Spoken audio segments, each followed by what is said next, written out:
Et enfin, deuxième exercice, soit f la fonction affine dont la courbe représentative passe par les points 2, 3 et moins 4, moins 8, déterminer l'expression littérale de f de x. Alors lui, je vais le faire au tableau. Ça, c'est une question qui va être très importante parce que vous allez régulièrement avoir des exercices. On vous donne simplement tel point appartient à la courbe et c'est à vous de comprendre ce que ça veut dire d'un point de vue calcul finalement. Donc là, le fait que le point 2, 3 appartienne à CF, ça veut dire, c'est équivalent en fait à dire que f de 2 est égal à 3.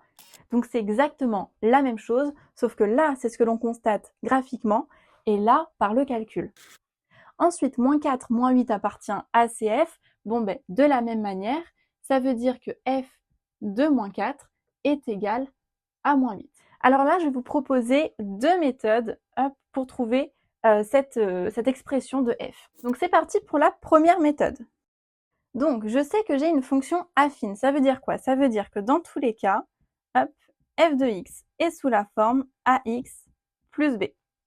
Ok, f de 2 est égal à 3. Qu'est-ce que ça signifie d'un point de vue équation?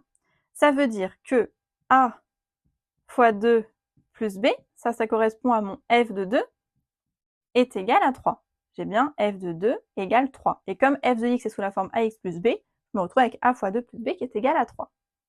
Ok, deuxième équation que j'ai avec f de moins 4 égale moins 8, c'est que a fois moins 4 plus b est égal à moins 8.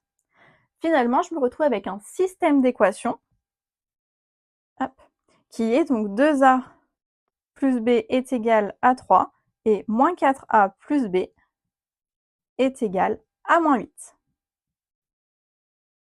Et maintenant, il me faut du coup résoudre ce système. Ici, pour ce système, on peut utiliser la substitution et on peut écrire b comme étant égal à 3 moins 2a. Une fois que j'ai écrit ça sur la première ligne, sur la deuxième ligne, je peux remplacer mon b par cette expression et je me retrouve avec moins 4a plus 3 moins 2a qui est égal à moins 8.